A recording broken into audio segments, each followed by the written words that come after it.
ఇప్పుడు ఇది రత్నశాస్త్ర సమన్వయం చేస్తా చూడండి. ఇప్పుడు రత్నశాస్త్ర సమన్వయం ఎప్పుడవుతుంది? యోగానంద స్వామికి యుక్తేశ్వర్ గిరి గారు చెప్పినటువంటి ఒక యోగి ఆత్మకథలో చెప్పబడ్డటువంటి సత్యం, గ్రహాల్ని ఓడించడం 16వ అధ్యాయం అనే అధ్యాయం గురించి ఇప్పుడు కొంత తెలుసుకుంటూ మనము అందులో ఉన్న ముఖ్య విషయాలను చర్చిస్తూ నేను బ్రీఫ్గా చెప్పే ప్రయత్నం చేస్తాను. ఎందుకంటే అది పొద్దున్న 2:30 గంటల సాధన స్పీచ్ అయింది. నాకే ఆశ్చర్యమైంది అంతసేపు అయిందని. ముకుంద యుక్తేశ్వర్ గిరి మహారాజ్ శ్రీ యోగానంద స్వామికి చెప్తున్నారు. ముకుంద అంటే ఆయన పూర్వనామం, యోగానందుడి యొక్క ముకుంద. ఏమంటున్నారు గురువు గారు? ముకుంద, నీవు జ్యోతిష్య సంబంధమైన గ్రహదోష నివారకమైన దండకడియం ఒకటి ఎందుకు సంపాదించకూడదు? ముకుందుడికి యోగానంద స్వామికి యుక్తేశ్వర్ వాళ్ళ గురువు అంటున్నాడు, జ్యోతిష్య సంబంధము గ్రహదోష నివారకమైన దండకడియం ఎందుకు నువ్వు ఒకటి సంపాదించుకొని పెట్టుకోవద్దు అంటున్నాడు. నేను సంపాదించాలా గురుదేవా? జ్యోతిష్య శాస్త్రం మీద నాకు నమ్మకం లేదండి. నేను ఒకప్పుడు ఇట్లనే ఉన్నా. నమ్మకం అన్నది కాదు ఇక్కడ ప్రశ్న. ఏ విషయాన్ని గురించైనా మనిషిని ఏర్పరచుకోవాల్సిన శాస్త్రీయ దృక్పథం ఆ విషయం సత్యమా కాదా అన్నది. నమ్మకంతో కాదు, దాని మీద ఒక శాస్త్రీయ దృక్పథం మనకు కావాలా. అంటే దానికి ఒక సరి అయిన శాస్త్రీయ బద్ధంగా ఉందా, సైన్స్ బద్ధంగా ఉందా, లాజిక్ అని అందుతుందా అనేది ఒకటి మనం నిర్ధారించుకోవాలి. అంతే తప్ప ఇది ట్రాషు అది ట్రాష్ అని అనడానికి వీల్లేదు అని చెప్పి అంటున్నాడు. సత్యమా కాదా అన్నది కాదు. గురుత్వాకర్షణ నియమం న్యూటన్ తర్వాత ఎంత సమర్థంగా పనిచేస్తుందో ఆయనకు ముందు కూడా అలాగే పనిచేసింది. మానవుడి నమ్మకం అనే అనుమతి ఉంటేనే కానీ విశ్వ నియమాలు పనిచేయలేని పరిస్థితి ఉంటే ఈ విశ్వం గందరగోళమైపోయి ఉండును. అంటే మన నమ్మకంతో పని లేదు. న్యూటన్ కనుక్కున్నాడు, ఓహో దీన్ని గురుత్వాకర్షణ సిద్ధాంతం అంటారు అని. మరి న్యూటన్కు ముందు లేదా? ఆయన ద్వారా బయటకు వచ్చింది. ఇప్పుడు నేను చెప్పిన ఈ నవగ్రహ విద్య అంతకుముందు లేదా? ఋషులలో ఉన్నది. అది ఇగో నన్ను ఇదమిత్తం చేసుకొని బయటకు వచ్చింది. అంతకుముందు కూడా ఇదే నియమం పాటించింది. కానీ ఒకానొక ఆ స్థితికి వెళ్ళిన వాడి నుంచి మళ్ళా పలుకుతుంది, ఆ ఋషి బయటకు వెళ్తుంది. కాబట్టి మనకు నమ్మకం ఉంటుంది, పని చేస్తుంది. ఇప్పుడు కరెంటు షాక్ కొడుతుంది అంటే నేను నమ్మనయ్యా అంటే నీ నమ్మకంతో ఏం పని, అది షాక్ కొడుతుంది. నువ్వు నమ్మిన నమ్మకం షాక్ కొడుతుంది. అట్లనే ఇది కూడా అంతే. ముకుంద, గ్రహ సంబంధ దోష నివారకమైన దండకడియం నువ్వు ఎందుకు పెట్టుకోవు? నీకు నమ్మకం లేకపోతే అది పనిచేయదు అనుకుంటున్నావా? తెలిసి తెలియని పండిత మన్యులు సనాతనమైన ఖగోళ శాస్త్రాన్ని అప్రతిష్ట పాలు చేశారు భయాలు పెట్టి. వాళ్ళ వీక్నెస్ను కొంతమంది ఎంత దారుణం అంటే అండి, మన దగ్గరకు ఇంతకుముందు భక్తులు వచ్చిన వాళ్ళు స్వయంగా చెప్పారు. ఒక వ్యక్తి ఒక పూజ ఏదో చేపించారు. నువ్వేం చెప్పుకోవాలా? నీకు హోమం చేస్తే మంచిది, సనాతన ధర్మంలో హోమం ఉన్నది, నువ్వు కట్టుకో మంచిగా ఉంటుందని చెప్పాలా. నీకు బాగా గడ్డు కాలం ఉన్నది, నువ్వు గనక ఈ పూజ చేసుకోకపోతే నువ్వు చచ్చిపోతావు, దీన్ని సముద్రం ఒడ్డులోకి వేయాలా, సముద్రం ఒడ్డుకు వేయాలా, ఆ ఒడ్డుకు వేయాలా అని ఏదో చెప్పిండ్రట. మరి దాని కాస్ట్ ఎంత? నా దగ్గరికి వచ్చిండు ఆ వ్యక్తి కూడా, వాళ్ళు వచ్చి ఈ విషయాలు చెప్పుకున్నారు పాపం. దాని కాస్ట్ ఎంత? ఆ హోమం కాస్ట్, పూజ కాస్ట్ 6 లక్షలు. ఈయన చనిపోతాడని చెప్పి అది చేపించారు. నేను నిజంగా నాన్న నాకు 6,000 ఉంటుందని తెలుసు, ఇంకా ఎక్కువ అంటే 60,000 తీసుకున్నానని తెలుసు. కానీ 6 లక్షల అంటే ఎన్ని ఏళ్ళ యాగము అని నేను అన్న. అంటే ఒక 10 రోజుల యాగమే శరీరమైన పేరు మీద అవుతుందేమో అనుకున్నా. కాదు, యాగం లేదు, ఒకటి పూజనే. ఇంకా హోమం కూడా కాదు, పూజ. సముద్రం ఒడ్డుకు పూజ. సముద్రం కింద ఆడ ఫ్లాట్ కొన్నారని నేను షాక్ అయిపోయినా. ఇదే చెప్తున్నారు యుక్తేశ్వరికి. తెలిసి తెలియని పండితులు ఖగోళ శాస్త్రాన్ని అప్రతిష్ట పాలు చేశారు. జ్యోతిష శాస్త్రం, గణిత శాస్త్ర శాస్త్రీయంగాను తాత్వికంగాను కూడా గాఢమైన అవగాహన ఉన్న వాళ్ళు తప్ప తక్కిన వాళ్ళు దాన్ని సరిగా గ్రహించలేక లేనంత విశాలమైంది. అజ్ఞానులు ఆకాశపు పుటల్ని తప్పుగా చదివి అక్కడ అక్షరాల బదులు పిచ్చి గీతల్నే చూస్తే ఈ అపరిపూర్ణ ప్రపంచంలో ఆశించగలిగేది అంతే. అందుచేత ఇలాంటి జ్ఞానులతో పాటు జ్ఞానాన్ని కూడా తీసి పారేయకూడదు.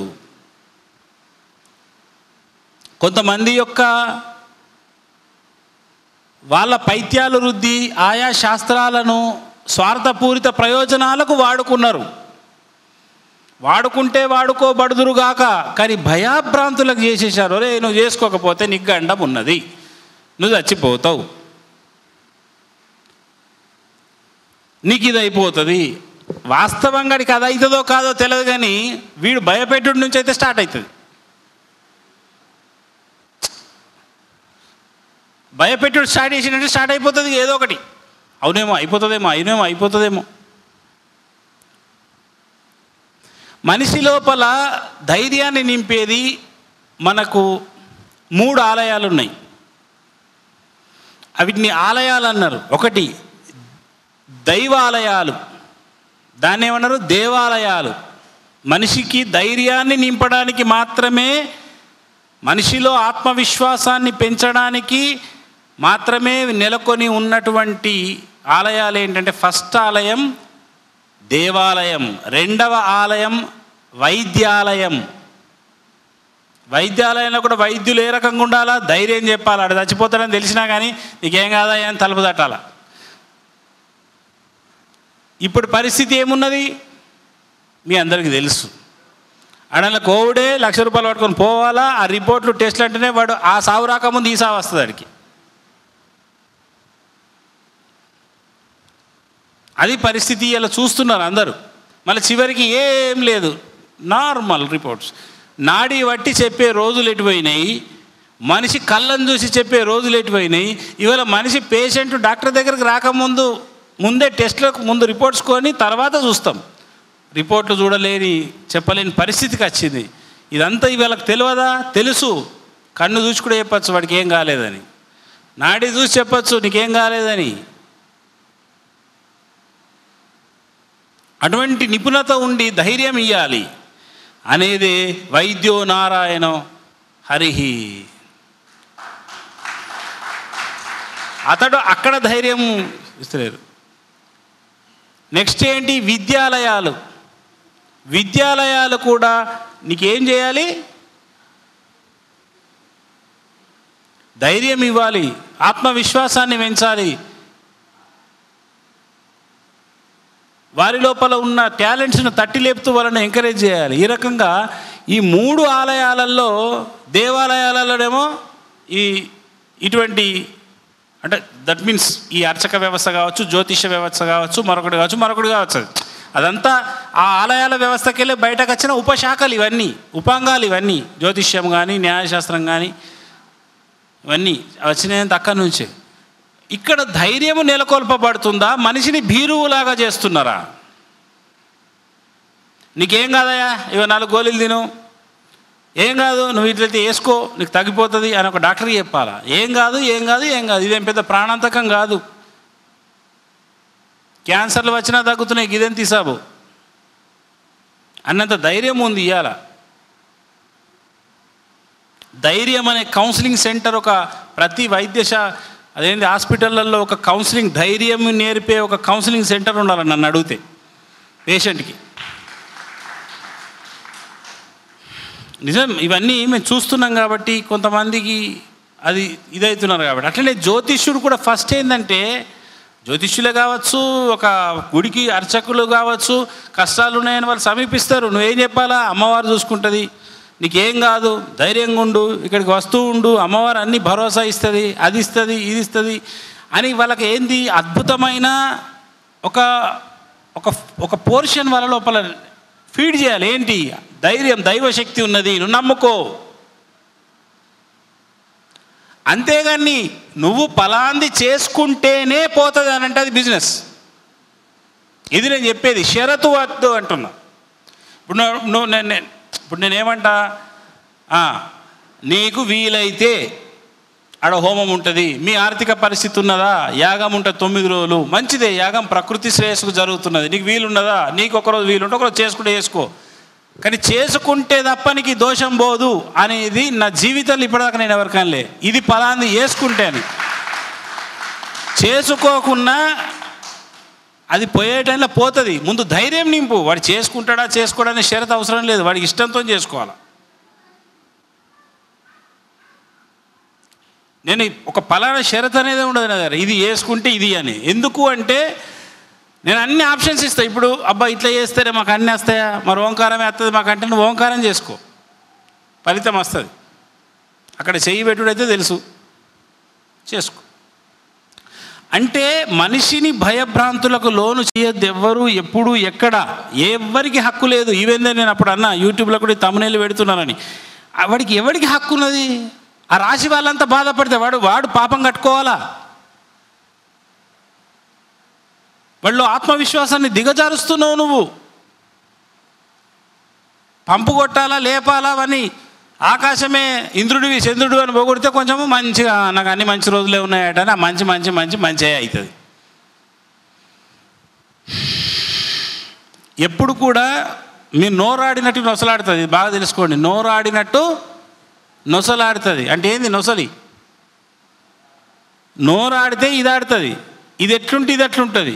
అలాగే లోపల ఏది ఆలోచిస్తావో ఆలోచించింది ఇళ్ళకెళ్ళి వస్తుంది. ఈ ట్రయాంగిల్ లవ్ స్టోరీ అన్నట్టు ఇది ముక్కోన ప్రేమ కథా చిత్రం. ఆలోచన ఇవన్నీ ఉంటాయి. కాబట్టి నీ ఆలోచన ఎట్లుండాలంటే గొప్పగా ఉండాలా, బ్లెస్సింగ్ మోడ్లో ఉండాలా. ఎవరికైనా ఆశీర్వదించు మంచిగా మంచిగా. శుభం శుభం భూయాత్, శుభం భవతు, నువ్వు మంచిగా అయిపో, మంగళం భవతు. ఎవడే చిన్న మంచి పని చేసినా నువ్వు కొంచెం వాళ్ళను కీర్తించాలా, గ్రేట్ అని చెప్పాలా, గుడ్ అని చెప్పాలా. అలాని ఆశీర్వదించడమే పెద్దది. తద్వారా నీవేమైనా సాధకుడు అయితే నీ యొక్క మంచి వాక్కు వాడికి మంచి చేస్తుంది. అర్థమవుతుందా? అందుకే యుక్తేశ్వర గిరి గారు కూడా అంటున్నారు, ఇది ఆ కాలంలో కూడా ఏమైంది, మిడిమిడి పండితులు చేసిన కథలు ఇవన్నీ. అందుకే మీలాంటి వాళ్ళు దాన్ని ట్రాష్ అంటున్నారు. యూత్ కదా అప్పుడు, ఈయన ముకుందుడు ట్రాష్ అంటారు, కానీ దానికి ఉన్న మహిమ మీకు తెలియదు. ఒకప్పుడు నేను అనుకున్నా కాబట్టి కనెక్ట్ అయినా బాగా ఈ అధ్యాయానికి.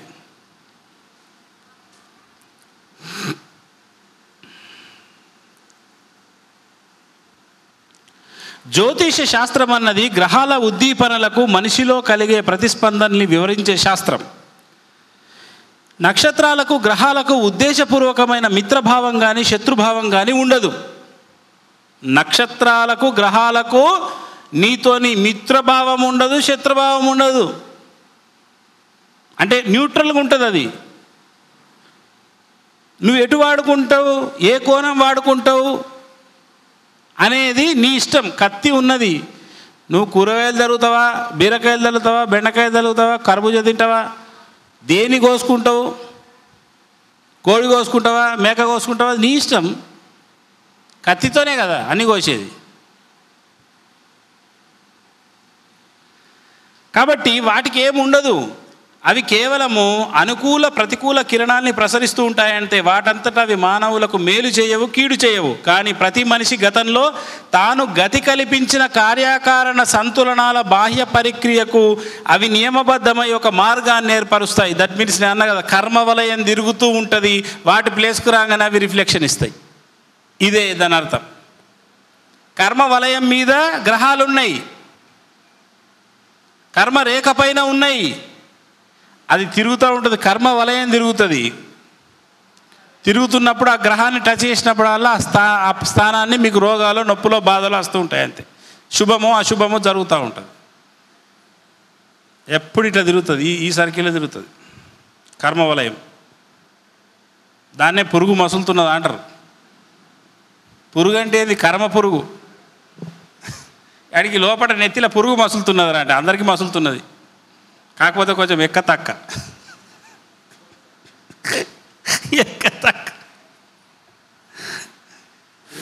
ఫలానా రోజున ఫలానా సమయంలో ఒక పసివాడు పుట్టాడంటే ఖగోళ కిరణాలు గణిత శాస్త్రపరంగా అతని వైయక్తిక కర్మకు ఖచ్చితంగా అనుగుణమై ఉన్న సమయంలో అతను పుట్టాడన్నమాట. దాన్నే జన్మ కుండలి అంటారు.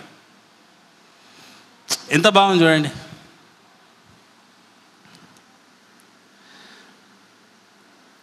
మార్చడానికి వీలు లేని అతని గతాన్ని, దానివల్ల భవిష్యత్తులో సంభవమయ్యే ఫలితాల్ని వెల్లడించే అతని జాతకం సవాలు చేసే ప్రతిరూపం అన్నమాట. అంటే మార్చలేనిది ఆ కర్మ గతిని జన్మకుండలి రూపంలో చూపిస్తుంది.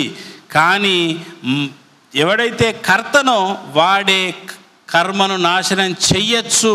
ఇప్పుడు ఇటువంటి సాధనల ద్వారా కర్మ ఫలాలను నువ్వే కర్తవు కదా, యు ఆర్ ద క్రియేటర్ కదా, మరి నాశనం చెయ్యి, కాల్చి బుడిద చేసేయి. పసివాడు పుట్టిన సమయంలో ఆకాశంలో ప్రస్ఫుటంగా ప్రకటితమయ్యే సందేశం అది. విధిని అంటే వెనుకటి మంచి చెడ్డల కర్మఫలాలని నొక్కి చెప్పడానికి కాదు. విశ్వ బానిసత్వం నుంచి బయటపడాలన్న ఇచ్చ మనిషిలో రగులు కొల్పడానికి తాను చేసిన దాన్ని తాను మార్చుకోగలడు. అతని జీవితంలో ఇప్పుడు ఏ ఏ ఫలితాలు కనిపిస్తున్నాయో వాటికి మూలకారకుడు అతనే, కానీ మరెవరూ కాదు. ఎంత బ్రహ్మాండంగా చెప్తున్నది ఎవరు? మామూలు వ్యక్తి కాదు. ఆత్మనిష్టాపరుడు యుక్తేశ్వర్ గిరి యోగానంద స్వామి గురువు గారు. కారణం ఏమంటే అసలు అలా పరిమితిని తన కర్మల ద్వారా ఏర్పరచుకున్నవాడు తానే కనుక అతనికి గ్రహపరమైన ఒత్తిళ్లకు లొంగని ఆధ్యాత్మికమైన వనరులు ఉన్నాయి కనుక ఆ ఒత్తిళ్లుకు నువ్వు లొంగాల్సిన పని లేకుండా ఆధ్యాత్మిక వనరులను అంటే ఇప్పుడు ఈ సాధనలను ఉపయోగించుకొని నువ్వు అతిక్రమించవచ్చు గ్రహ బాధలను, ఆ కర్మ బాధలను. సాధన తెలవాలి. జ్యోతిష్యం మీద మూఢభక్తి మనిషిని యాంత్రిక మార్గదర్శకత్వం మీద గుడ్డిగా ఆధారపడే మనిషిగా తయారు చేస్తుంది. కానీ వివేకవంతుడు తన భక్తి ప్రపత్తులను సృష్టి మీద నుంచి సృష్టికర్త మీదకు మళ్లించి తన గ్రహాల్ని ఓడిస్తాడు. అంటే తన గతాన్ని వమ్ము చేస్తాడు. పరమాత్మలో తనకు గల ఏకత్వాన్ని అతను ఎంత ఎక్కువగా గ్రహిస్తుంటే భౌతిక ప్రపంచం అతని మీద ప్రాబల్యం వహించడం అంత తగ్గుతూ ఉంటుంది. ఆత్మ ఎప్పుడు స్వేచ్ఛగా ఉండేదే. చూసారా? అంటే నీవు భక్తి సృష్టి మీద నుంచి అంటే ఈ పరిస్థితుల మీద కంటే పరిస్థితుల సృష్టికర్త మీదకి తీసుకుపోయినావు అనుకో, అప్పుడు నీకు వీటి మీద ఆధిపత్యం చేసే శక్తి వస్తుంది. అదే ఆత్మస్థానం మీద దృష్టి, ఇంకా చెప్పాలంటే ఈ నవగ్రహ దేవతా స్థితుల మీద దృష్టి పెట్టేసి పరిస్థితుల మీద కంటే ఆ స్థానాల మీద దృష్టి పెట్టి మీరు ఎప్పుడైతే సాధన ఇందాక నేను చెప్పినట్టు చేస్తూ ఉంటారో మీరు అతీతంగా వెళ్తూ ఉంటారు. ఈ కర్మ దోషాలు నెమ్మదిగా నివారించబడతాయి. ఎందుకంటే శక్తి దైవానికి ఎక్కుంటుంది. ఆధ్యాత్మికత మీద మీ ప్రాబల్యం పెంచుకోవాలి. సాధన మీద మీ శక్తి పెంచుకున్నప్పుడు కర్మలు మీ చేతిలో కీలిబొమ్మలు అవుతాయి. అప్పుడు మీరే నాశనం చేసుకోవచ్చు అని స్వయం తన యొక్క అనుభవాన్ని చెప్తున్నాడు. గ్రహాలు నక్షత్రాలు దాని మీద ఆధిపత్యం వహించలేవు. మనిషి అంటే ముఖ్యంగా ఆత్మ ఒక శరీరం కలిగి ఉన్నాడు. అతను తానెవరో సరిగా తెలుసుకున్నప్పుడు నిర్బంధకాలన్నింటినీ విడిచిపెట్టేస్తాడు.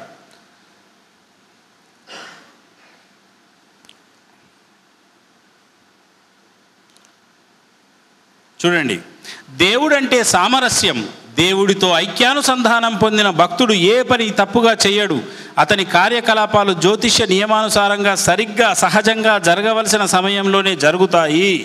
గాఢంగా ప్రార్థన ధ్యానం చేసిన తర్వాత అతనికి దివ్య చైతన్యంతో సంపర్కం ఏర్పడుతుంది. ఆంతరంగికమైన ఆ రక్షణా శక్తిని మించిన గొప్ప శక్తి మరొకటి లేదు. ఇప్పుడు ఆయన ఏమంటుండు? తీవ్రమైన ప్రార్థన ధ్యానం చేసిన తర్వాత అన్నాడా? ఫస్ట్ మీరు ఏం చేస్తున్నారు? తట్టి లేపుతున్నారు. అన్ని ప్లేస్లలో మీ యొక్క జపశక్తిని ధారబోస్తున్నారు. ప్రతి గ్రహానికి డైరెక్ట్ మీ అందే జపశక్తి ధార జరుగుతున్నది. ఆటోమేటిక్ ఇట్లా పెట్టేస్తున్నారు కాబట్టి ఎంట పోతుంది.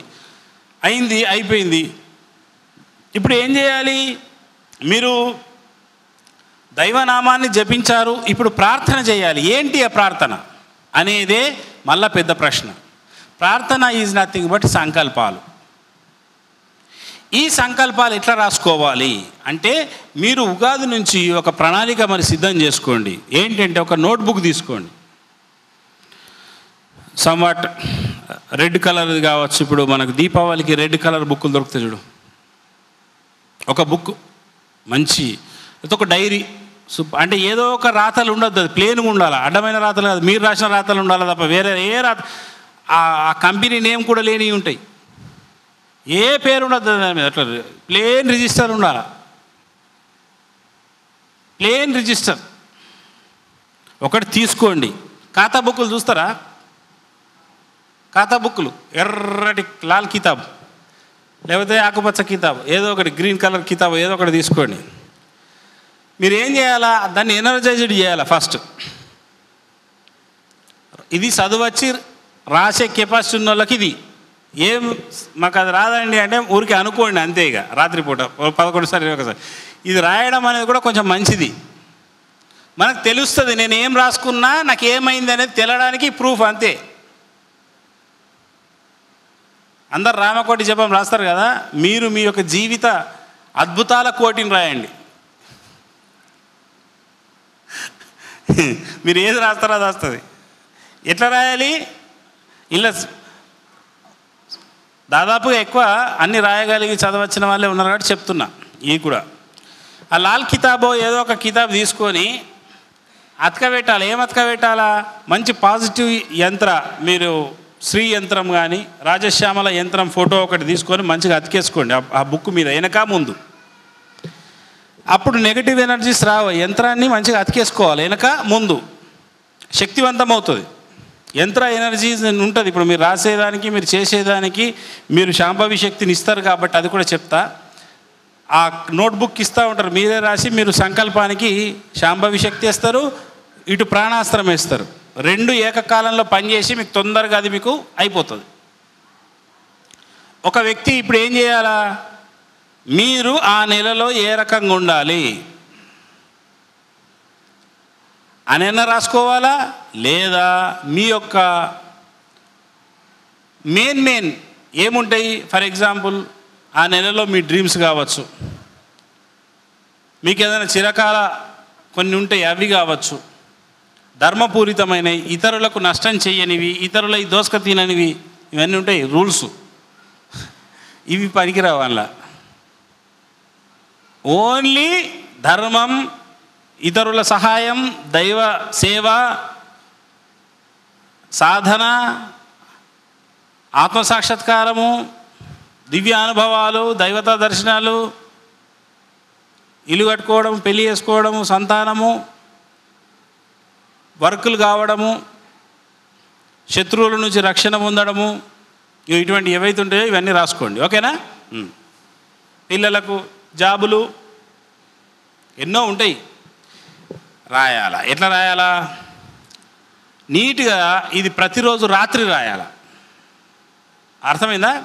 దీంతో ఏమవుతుందంటే మీరు ఏదైతే రాస్తూ ఉంటారో రాసినప్పుడు మీ యొక్క ప్రతి అనుభవం కూడా దానికి రెస్పాండ్ అవుతుంది, దాని న్యూరో పాత్వే క్రియేట్ అవుతుంది. అంటే మీకు ఒక కొత్త మార్గం ఏర్పరచుకున్న వాళ్ళు అవుతారు. ఎట్లా రాయాలంటే సుస్పష్టంగా పర్ఫెక్ట్గా రాయాలి. సంకల్పాలు ఏమిటి?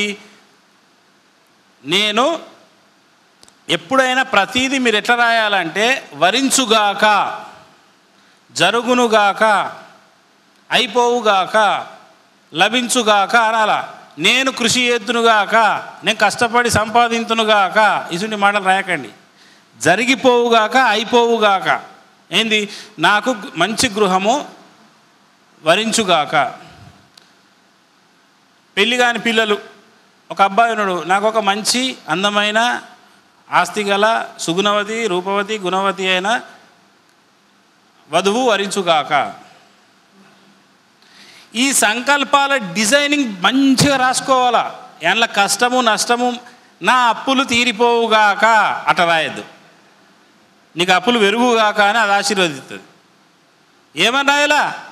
ఆస్తులు, నాకు ధన సంపాదన వరించుగాక, నన్ను అఖండ ఐశ్వర్యము వరించుగాక, అఖండ సంపదలు వరించుగాక, ఇట్లా రాయాల. ఇటువంటి మంచి రాయాలా. లేదా మీరు ఇట్లా కూడా రాసుకోవచ్చు, టెస్టిమోనల్. ఇవి ఎట్లా అంటే ఇవాళ రాసినవి నీకు 2, 3, 4, 5వ రోజు మొలకెత్తురు. అంటే ఎట్లా అంటే ఇప్పుడు ఒక 5 రోజుల ముందు నీ డిజైర్ను ఇలా రాయాల. అంటే ఆ ఫలానా రోజు నేను ఆనందంగా ఉండాలి, ఉదయం నుంచి సాయంత్రం దాకా సంతోషంగా ఉండాలి, హ్యాపీగా ఉండాలి, నాకంతా మంచి మిత్రులే కావాలి, ఇట్లా ఉంటాయి కదా. ఇప్పుడు అందులో ఎట్లుంటుంది, ఈరోజు మీకు శుభవార్త వింటారు, ఈరోజు బంధుమిత్రులు వస్తారు, ఈరోజు మీకు వ్యాపార లావాదేవీల్లో కలిసి వస్తుంది, ఈరోజు అనానుకూలత ఉంది, ఇట్లా చెప్తారు కదా పొద్దున్న లేచి. అట్లా మీరేంటంటే రివర్స్లో రాయాలా, నాకు ఈరోజంతా మంచి జరుగుతుంది, నాకు ఈరోజంతా అనుకూలమే ఉంటుంది, ఈరోజు నా భార్య నా మాట వింటుంది. ఎందుకంటే ఇన్ని రోజులు ఆమె మాట నేను విన్నాను, అంతేగా అయిపోయింది. జీవితం అంతేగా అలాగ ఉంది, ఇప్పుడు అంతేగా కాదు ఇంతేగా అనేటట్టు తయారు కావాలి, ఇక రాయాలా. ఇట్లా హస్బెండ్స్ రాస్తారు, ఇక వైఫ్స్ ఏం రాసుకుంటారు వాళ్ళ ఇష్టం.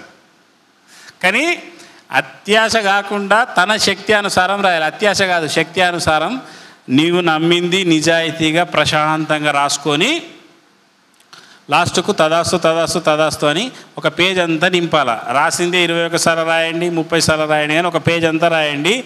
అది రాసేటప్పుడు మనసా వాచా కర్మన అది అయిపోతున్నట్టుగా రాయండి. నన్ను అడిగితే మంచి సంకల్పాలు రాయండి, ఏదన్నా జీవితంలో మంచి ఆశయాలు రాసుకోండి. రోజు రేపు శుభవార్తలు వింటా, రేపు మా ఇంటికి చుట్టాలు వస్తారు, నేను బిర్యానీ చేసుకుంటా, గివి కాదు ఈ మిరపకాయ బజ్జీలు తింటా, మా తోడల్లో వస్తే మందు కొడతా,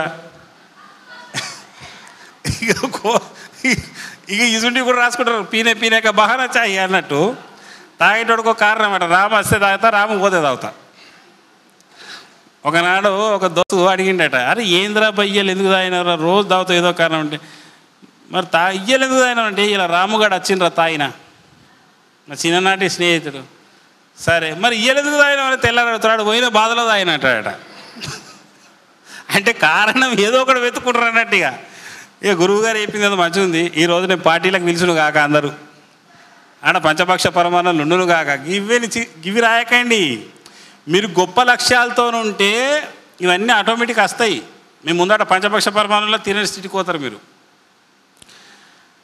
ఎట్లా లక్ష్యాలు ఉండాలా, నా యొక్క ఆస్తి నేను ఇన్ని కోట్లు సంపాదించుకోవాలి ధర్మపూరితంగా, అటువంటి మెగా లక్ష్యాలు రాస్తూ పోండి, బీజాలు వేయండి. దానికోసం మీకు మార్గాలు తెరుచుకుంటాయి. నేను మంచి డైరెక్టర్ని కావాలని ఆ మౌలి రాసుకోవాలా. అంటే వాళ్ళ డిజైర్స్ను కలగంటూ రాసుకోవాలి. పెళ్ళి కాలేదు ఇంపార్టెంట్, సంతానం కాలేదు ఇంపార్టెంట్, ఇల్లు కాలేదు ఇంపార్టెంట్, ఇవి దీర్ఘకాలిక లక్ష్యాలు రాసుకోండి. ప్రతిరోజు నేను ఆనందంగా ఐశ్వర్యంగా ఆరోగ్యంతో వర్ధిల్లుదునుగాక అనే ఫైనల్ స్టేట్మెంట్ అనేది లాస్ట్ 3 సార్లు రాయండి అంతే. ప్రతిరోజు ఇది రాయండి. అన్ని లక్ష్యాలతో పాటు ప్రతిరోజు నేను ఆనందముతో ఐశ్వర్యముతో ఆరోగ్యముతో దినదినము వర్ధిల్లెదను గాక. ఈరోజే అనేది ప్రతిరోజు ఉండాలి. అది దినదినము లాస్ట్కు 3 సార్లు రాయాలి. అది 3 సార్లు రాసి తదాస్తు అని నీది నువ్వే తదాస్తు అనుకొని మూసి అక్కడ పెట్టేసి, అంటే అట్లా కాపీ మూసేసి యంత్రానికి మీరు శాంభవి శక్తిని ఇవ్వాలి. ఓ మాయం రే మాయం గ్లేం సావు. శాంభవి దీక్ష ఎవరు తీసుకున్నారు ఇలా? మీరు మాత్రమే మీకు చేసే హక్కు ఉంటుంది, మిగతా చేసినది ఆ తర్వాత చెప్తే మీకు మిగతా బ్యాచ్కు. ముందు వీళ్ళకు శాంభవి శక్తి చేసిన వాళ్ళకు వేయండి. అప్పుడు మీరు రాసిన దానికి శాంభవి శక్తి వేసిన దానికి కొద్దిసేపు వేయండి, ఒక 3-4 నిమిషాలు సరిపోతుంది.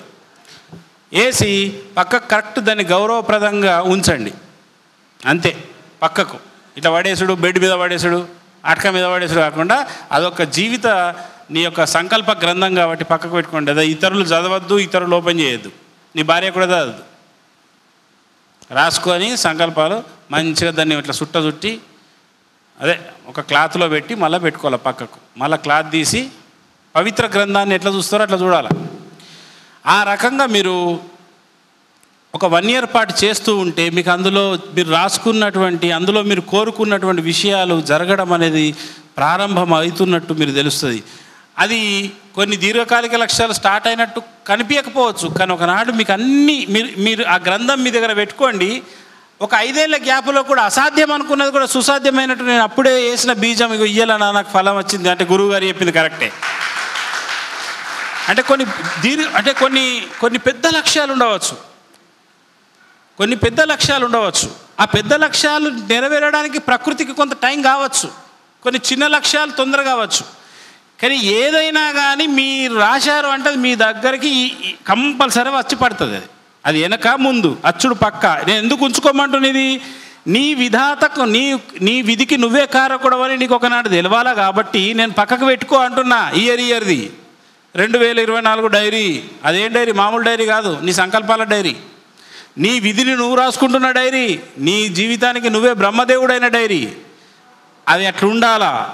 ఒక 10 ఏళ్ళు గడుస్తాయి, నీ కొడుకో బిడ్డనో అప్పుడు చెప్పేటప్పుడు, అరే నాయన నేను 10 ఏళ్ళ నా సాధన చూడండి, 2024లో రాశాను, నీకు ఇప్పుడు 18 ఏళ్ళు వచ్చినాయి, 2034లో నీకు చెప్తున్నా, నీవు నీ జీవితంలో ఏది పొందాలనుకున్నా ఇగో నాలాగా రాయు. ఇటువంటి సాధన మా గురువు గారు చెప్పిర్రు. ఇప్పుడు నేను నీకు చెప్తున్నా. కొడుకుకు అట్లా చెప్పచ్చు, అది వేరే విషయం. కానీ బయటలోకి చెప్పకండి, రండి బాబు అని చెయ్యు. ఇగో ఇంట్లో నేను రాసుకున్నాయి గిన్ని నెరవేరినాయి. ఒక మాటలో చెప్పాలంటే 100% నెరవేరినాయి. ఇగో 2025 డైరీలో ఇన్ని నెరవేరినాయి, 26 ఇన్ని నెరవేరినాయి. మొత్తానికి ఇట్లా నెరవేరుతూ వస్తున్నాయని నీకు ఒక అనుభవంగా నీ మాటను నమ్ముతాడు నీ కొడుకో బిడ్డను. అప్పుడు వాళ్ళు కూడా గొప్ప గొప్ప లక్ష్యాలను ఒక నీ అడుగు జాడలలో వాళ్ళు నడుస్తారు. కాబట్టి పిల్లలకు నువ్వు ఏమి ఇవ్వాలా అని అంటే ఇటువంటి సాధన సంపత్తి ప్రూవబుల్ కావాలి. అది నేను మొన్న ప్రాణాస్త్రం నేర్పి కూడా నేనేమన్నా, మీరు ఏరో స్టార్ట్ చేసిండ్రు, ఎన్ని క్రియలు చేసిండ్రు, దేనికోసం చేసిండ్రు, నాకు రాయండి, భవిష్యత్ తరాలకు అది ఆదర్శం అవుతుంది. ఇప్పుడు ఇది చెప్తున్నది కూడా యంత్రం ఎందుకు పెట్టుమన్నా అంటే, మీరు ఇచ్చే శాంభవి శక్తి యంత్రం గుండా పోయి నీ రాతకు నీ ఇంటెన్షన్కి పోతుంది, అది తీసుకొని వచ్చి పెడితే తొందరగా నెరవేరుతాయి. అంటే ఇటు గ్రహశాంతి అయిపోయింది, గ్రహాలకు ఏమి అనుసరిస్తాయట అంటున్నారు, తాను కల్పించిన కార్యకారణ సంతులనాల బాహ్య పరిక్రియ. కార్యకారణ సంతులనం, కార్యం కావాలంటే కారణం కావాలా. కారణం ఏంది? నువ్వు వేసే బీజం. అప్పులు పాలనేది నువ్వు ఒకనాడు అనుకున్నదే కావచ్చు, దాన్ని ఇప్పుడు చెరిపేయి ఆస్తి పాలుగా వెయ్యు. ఈ శక్తి దాన్ని కొట్టేసి నీ దగ్గర ఆస్తి మిగులుస్తుంది.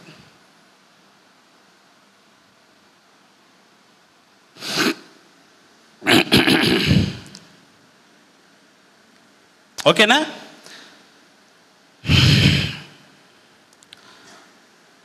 ఇది ఇప్పుడు మీకు అర్థమైందా? బుక్ రాయడం, లాల్ కితాబ్, దానికి ఒక కవరు, పవిత్ర గ్రంథం లెక్క చూసుకోవాలా. యంత్రం అటు ఒకటి అతికేసండి. ఇప్పుడు దుకాణాలలో దొరుకుతాయి కదా, అంటే ప్రింట్ తీసుకోండి, నెట్లకెళ్ళి తీసుకొని, శ్రీ యంత్రం కానీ రాజశ్యామల యంత్రం కానీ రెండిట్లో ఏదైనా ఒకటి పెట్టుకోవచ్చు. లేకపోతే ఒకటి అటు సైడ్ అది, ఒక సైడ్ ఇది పెట్టుకునే ఏం కాదు, పెట్టేసుకుంటే అయిపోతుంది. యంత్రమే ఎందుకు పెట్టాలంటే, యంత్రం అనేది మంత్రం ఇస్తున్నప్పుడు యంత్రం శక్తిని రిలీజ్ చేస్తుంది. ఫోటో పెట్టుకోమనొచ్చు, కానీ యంత్రంకున్న శక్తి అది దానికే ఉన్నది.